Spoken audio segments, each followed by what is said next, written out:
مردی اگر مردی 4 رکعت نماز بخون از اول تا آخرش حواست به خدا باشه. اگه تونستی بخونی. نمیذاره، به خدا نمیذاره.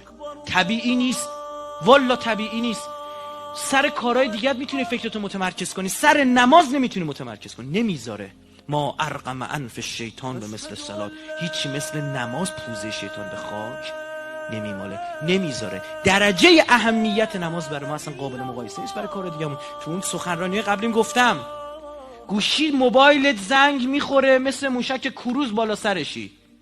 تلفن زنگ میخوره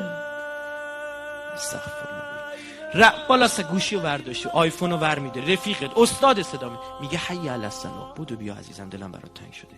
نمیری. 1000 تا بامبول در میاری. 5 دقیقه میخوای واسه با خدا. از قیچی که گم کردی، از ننت چی گفته، بابات چی گفته، لپتاپم چی شد،